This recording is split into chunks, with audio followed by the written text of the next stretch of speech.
گرمی کا روز جنگ کی کیوں کر کروں بیاں، ڈر ہے کہ مثل شمع نہ جلنے لگے زباں، وہ لو کے الحذر وہ حرارت کے العماں، رم کی زمین تو سرخ تھی اور زرد آسماں، آب خنک کو خلق ترستی تھی ز خاک پر،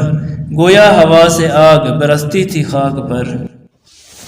لفظی مفہوم: شاعر میدان کربلا میں جنگ کے دن گرمی کی شدت کا حال بیان کرتے ہوئے لکھتا ہے کہ میں جنگ کی گرمی کا حال کیسے بیان کروں،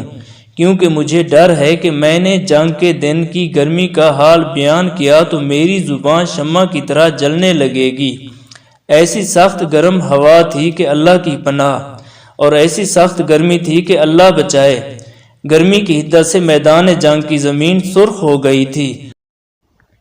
اور آسمان اس کے غبارے سے زرد ہو گیا تھا۔ زمین پر مخلوق ٹھنڈے پانی کے لیے ترس رہی تھی۔ ہوا اس قدر گرم تھی کہ یوں لگتا تھا گویا ہوا سے زمین پر آگ برس رہی تھی۔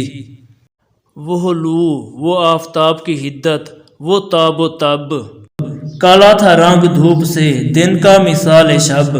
خود نہر الکما کے بھی سوکھے ہوئے تھے لب،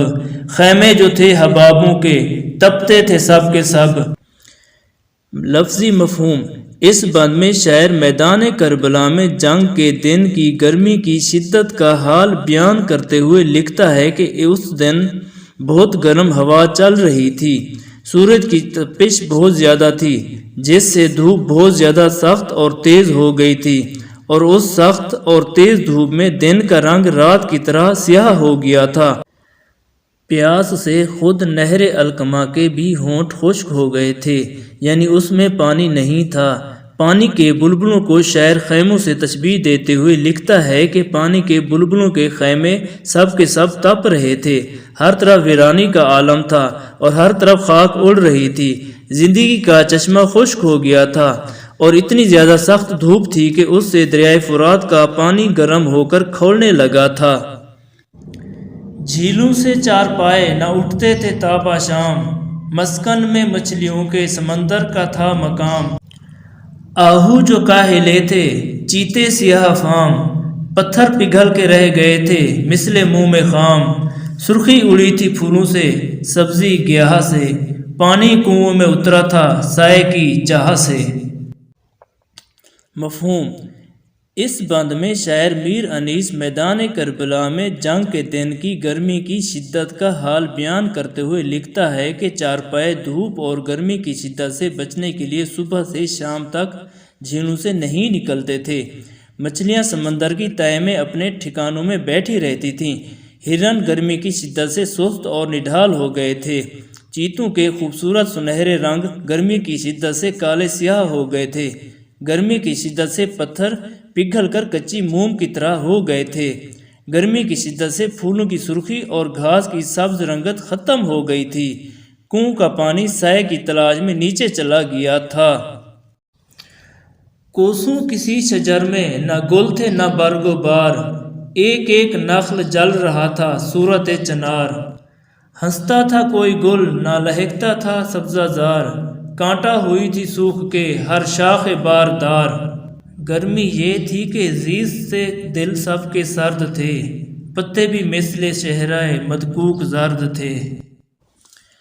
اس بند میں شاعر میر انیس میدان کربلا میں جنگ کے دن کی گرمی کی شدت کا حال بیان کرتے ہوئے لکھتے ہیں کہ میلوں تک کوئی درخت پر پھل، پھول اور پتے نظر نہیں آتے تھے، ہر ایک کھجور کا یا آم درخت چنار کی طرح جل رہا تھا، اور دور دور تک نہ کہیں پھول کھلتا تھا اور نہ کہیں سبزہ مہکتا تھا، ہر پھلدار ٹہنی سوکھ کر پتلی اور کمزور ہو گئی تھی، اتنی زیادہ گرمی تھی کہ ہر کوئی زندگی سے تنگ اور بیزار ہو گیا تھا، درختوں کے پتے تپ تپ کے مریض کے چہرے کی طرح زرد ہو گئے تھے۔ شیر اٹھتے تھے نہ دھوپ کے مارے کچھاڑ سے، آہو نہ منہ نکالتے تھے سبزہ زار سے، آئینہ مہر کا تھا مقدر غبار سے، گردوں کو تپ چڑھی تھی زمین کے بخار سے، گرمی سے مضطرب تھا زمانہ زمین پر، بھن جاتا تھا جو گرتا تھا دانہ زمین پر۔ اس بند میں شاعر میر انیس میدان کربلا میں گرمی کی شدت بیان کرتے ہوئے لکھتا ہے کہ اتنی سخت اور شدید گرمی تھی کہ شیر دھوپ اور گرمی کے خوف سے اپنے مسکن سے باہر نہیں آتے تھے۔ دور دور تک پھیلے ہوئے سبزے میں چھپے ہوئے ہرن سبزے سے باہر اپنا منہ نہیں نکالتے تھے۔ سورج کا آئینہ یعنی گرمی کی دھول سے گدلا اور میلا دکھائی دیتا تھا۔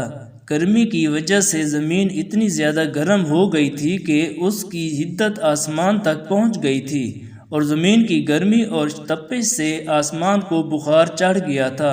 گرمی اتنی شدید تھی کہ اس سے زمین کی پوری مخلوق بے چین اور بے قرار تھی، اور زمین پر جو بھی دانہ گرتا تھا وہ بھن جاتا تھا۔ گرداب پر تھا شعلہ جوالہ کا گماں، انگارے تھے حباب تو پانی شرر فشاں، منہ سے نکل پڑی تھی ہر ایک موج کی زباں، طے پر تھے سب نہنگ مگر تھی لبوں پہ جاں، پانی تھا آگ گرمی روز حساب تھی،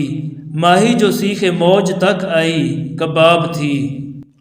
لفظی مفہوم: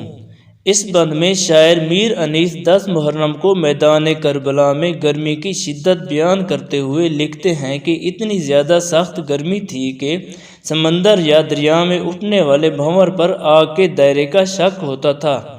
پانی کے بلبلے انگاروں کی طرح گرم تھے، اور پانی سے نکلنے والی پانی کی چھینٹیں چنگاریاں معلوم ہوتی تھیں، گویا پانی چنگاریاں برسا رہا تھا۔ گرمی سے جس طرح کتے اپنی زبان نکال لیتے ہیں، اسی طرح گرمی سے ہر ایک موج نے اپنی زبان نکالی ہوئی تھی۔ مگرمچھ سمندر کی تہہ میں تھے، لیکن انہیں اپنی جان کے لالے پڑے ہوئے تھے۔ پانی آگ میں تبدیل ہو چکا تھا، گویا قیامت کے دن کی گرمی تھی، اور جو مچھلی پانی کے اوپر والی سطح پر موج کی سیخ تک پہنچتی تھی وہ بھون کر کباب ہو جاتی تھی۔